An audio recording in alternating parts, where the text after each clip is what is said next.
Bismillahirrahmanirrahim. Assalamu alaikum wa rahmatullahi ta'ala wa barakatuh. Salut à tous et bienvenue dans cette vidéo. Nous allons voir dans cette vidéo la structure histologique du cortex cérébelleux. Dans ce cours, nous allons commencer par quelques généralités, l'organisation générale du cortex, puis on passe à la structure de la couche moléculaire, de la couche des cellules de Purkinje, de la couche des grains.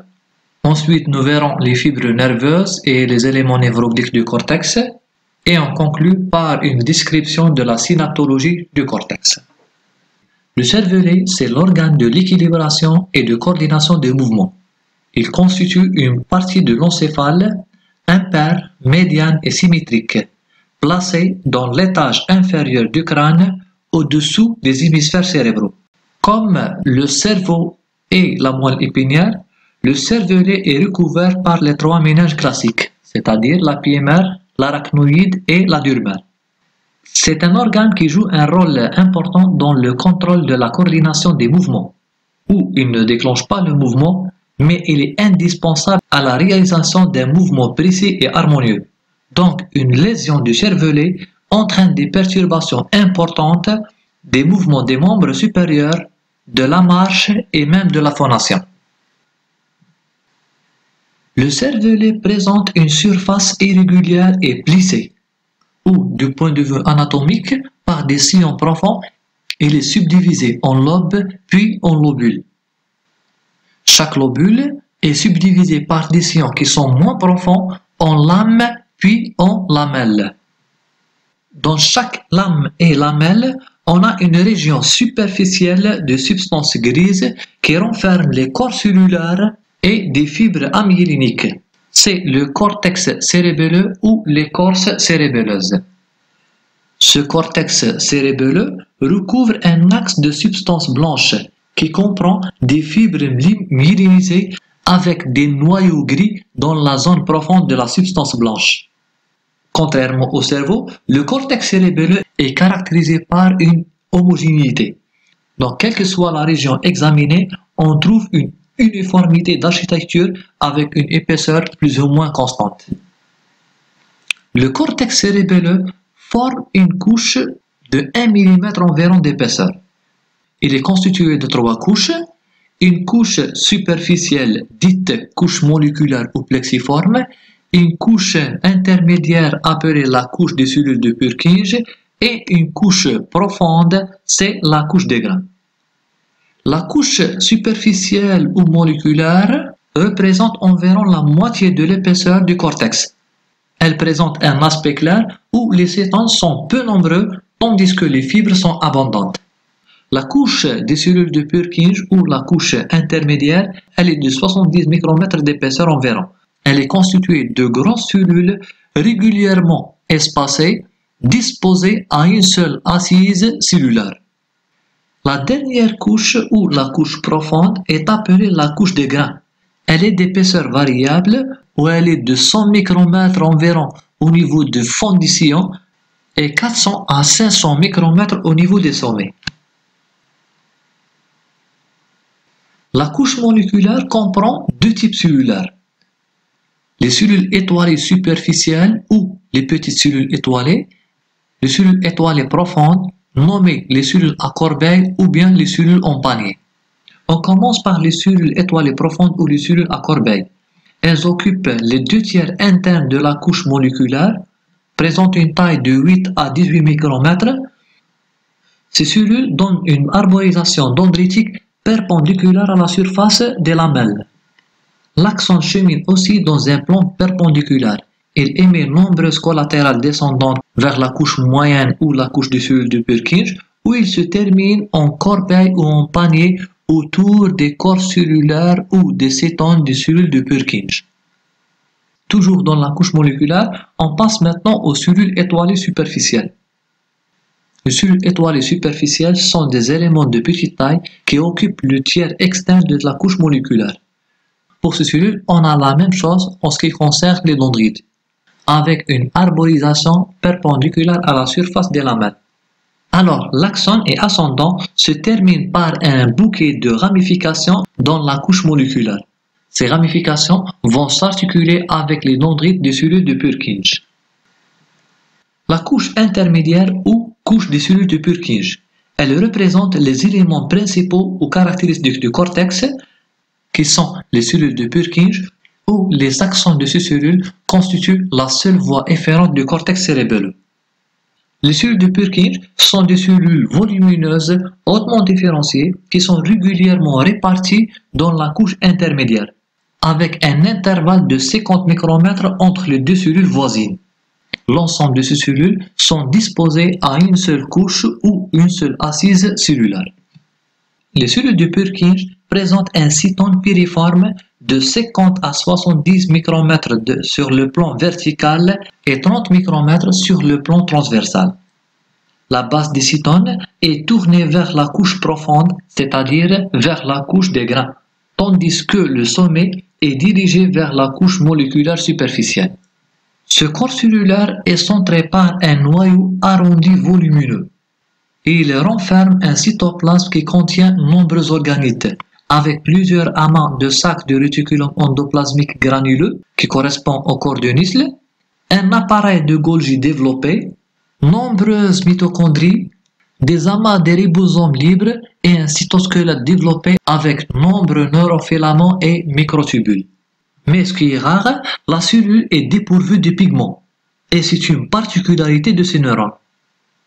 Du sommet apical du corps cellulaire sort un prolongement qui se divise rapidement en deux branches formant les dendrites de premier ordre. Des divisions de ces branches donnent naissance aux dendrites de deuxième ordre puis de troisième ordre. Les dendrites de premier ordre et de deuxième ordre sont lisses, tandis que les dendrites de troisième ordre portent plusieurs épines où on dénombre environ 160 000 épines pour une seule cellule, ce qui permet à ces cellules d'entrer en contact avec nombreuses cellules. La base interne des cytones est le lieu d'émission d'un axon long amyélénique qui traverse la couche des grains et s'entoure d'une gaine de myéline pour se diriger vers la substance fondamentale formant la seule voie efférente du cortex cérébelleux. Près de son origine, l'axone émet quelques collatérales récurrentes qui font synapse soit avec les dendrites de la cellule elle-même ou avec celles des cellules voisines.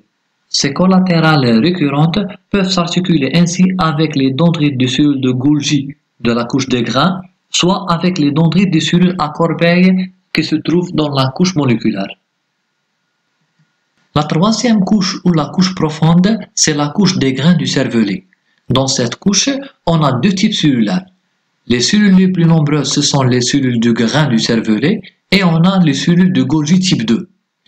Dans cette couche, on a une structure synaptique acellulaire caractéristique appelée les glomérules cérébelleux de Held. Les cellules de grains, ce sont les cellules les plus petites et les plus nombreuses du cortex cérébelleux, avec une taille de 5 à 8 micromètres, présentent un corps cellulaire arrondi, presque entièrement occupé par un noyau qui est très colorable, entouré d'une mince couronne du cytoplasme qui est très pauvre en corps de Nissl. Ces cellules donnent un petit nombre de dendrites, il est de 1 jusqu'à 7 dendrites, qui se terminent par un bouquet de ramifications dans les glomérules cérébelleux de Held situés dans la couche des grains. Alors l'axon ascendant perpendiculaire à la surface monte vers la couche moléculaire où il se bifurque en deux branches parallèles à la surface. Ces deux branches forment les fibres parallèles du cortex. La deuxième population cellulaire de la couche profonde du cortex est les cellules de Golgi type 2. Ce sont des cellules d'aspect étoilé, plus volumineuses que les cellules de grains. Elles donnent plusieurs dendrites ascendantes qui s'enfoncent dans la couche moléculaire. Alors l'axone fin, très ramifié de ces cellules, se termine par plusieurs prolongements au niveau du corpuscule de Held situé dans la couche des grains. Maintenant, on passe aux fibres nerveuses. Pour les fibres nerveuses, on a les voies afférentes et les voies efférentes. Les voies efférentes sont représentées par l'ensemble des axons des cellules de Purkinje, qui constituent la seule voie efférente du cortex cérébelleux. Alors pour les voies afférentes, le cortex cérébelleux reçoit deux sortes de fibres afférentes. Ces fibres sont tous des axones, Mais en fonction de la localisation de leur cytone, on distingue les fibres moussues et les fibres grimpantes. Les fibres moussues correspondent à des fibres spinocérébelleuses où le corps cellulaire situé dans la moelle épinière, des fibres pontocérébelleuses dont le cytone se trouve dans le pied de protubérance et des fibres vestibulocérébelleuses avec des corps cellulaires qui se situent dans les noyaux vestibulaires. Les fibres grimpantes correspondent essentiellement à des axones qui proviennent de l'olive bulbaire. Les fibres moussues cheminent d'abord dans la substance blanche centrale, où ils donnent des collatérales destinés aux noyaux gris centraux, puis ils passent dans la substance blanche axiale de la lamelle cérébelleuse, où ils perdent leur gain de myéline et se terminent dans les glomérules de Held de la couche des grains. Les fibres grimpantes myélinisées cheminent également dans la substance blanche centrale, où elles émettent aussi quelques collatérales pour les noyaux gris centraux, puis elles passent dans la substance blanche axiale de la lamelle où elles perdent leur gain de myéline pour aboutir à la couche des cellules de Purkinje après avoir traversé la couche granulaire. Puis elles grimpent pour qu'elles se terminent dans la couche moléculaire où elles font synapse avec les dendrites des cellules de Purkinje. Le glomérule de Held représente une structure synaptique complexe et caractéristique du cortex cérébelleux. Présente une taille de 20 micromètres, située dans la couche des grains où elles sont séparées du reste de cette couche par des cellules névrogliques. Dans le glomérule de Held viennent faire synapse des fibres moussues, des dendrites des cellules de grains et des terminaisons axoniques des cellules de Golgi. Dans le cortex cérébelleux, tous les espaces entre les corps cellulaires, les axones et les dendrites des différents types de neurones sont occupés par des éléments névrogliques. Certains sont non spécifiques, présents dans tout le système nerveux central, alors d'autres sont spécifiques au cortex cérébelleux. Les éléments non spécifiques sont des astrocytes et des oligodendrocytes localisés dans la couche des grains et des microgliocytes situés dans la couche moléculaire. Alors pour les éléments spécifiques du cortex, on a les cellules de Bargmann et les cellules de Fanana. Les cellules de Bargmann présentent un corps cellulaire ovoïde situé dans la couche intermédiaire, c'est-à-dire la couche des cellules de Purkinje. Elles donnent naissance aux longues expansions qui traversent perpendiculairement la couche moléculaire. Les cellules de Fanana situées dans la couche moléculaire présentent quelques prolongements courts. Dans la synaptologie du cortex cérébelleux, on note que la cellule de Purkinje est la cellule principale de ce cortex, où elle reçoit toutes les informations destinées au cortex cérébelleux, et elle représente le point de départ de toutes les informations nerveuses efférentes. Les influx qui arrivent par les fibres grimpantes parviennent directement aux cellules de Purkinje sans interposition des interneurones. Alors pour les fibres moussues, on a deux possibilités. Dans la première, ces fibres s'articulent directement avec les axones des cellules de Purkinje dans les glomérules de Held. Ou, dans la deuxième possibilité, les fibres moussues se communiquent indirectement avec les cellules de Purkinje, où elles entrent en contact avec les dendrites des cellules de grains, toujours au niveau des glomérules de Held, puis les cellules de grains se communiquent avec les dendrites des cellules de Purkinje par l'intermédiaire des fibres parallèles au niveau de la couche moléculaire. Toujours dans la deuxième possibilité, c'est-à-dire la communication indirecte entre les fibres moussues et les cellules de Purkinje, on a un autre scénario ou un autre cas de figure. C'est le fait que les fibres parallèles s'articulent au sein de la couche moléculaire avec les dendrites des cellules de Golgi, des cellules étoilées et des cellules à corbeille. Ces trois cellules font synapse soit avec les dendrites des cellules de Purkinje, soit avec leur corps cellulaire, ou même avec les récurrentes des axones des cellules de Purkinje. Alors les amis, on est arrivé à la fin de notre vidéo. Bien sûr, si vous avez des questions, n'hésitez pas. Merci beaucoup pour votre attention et n'oubliez pas de prendre les mesures de protection. Et à la prochaine vidéo.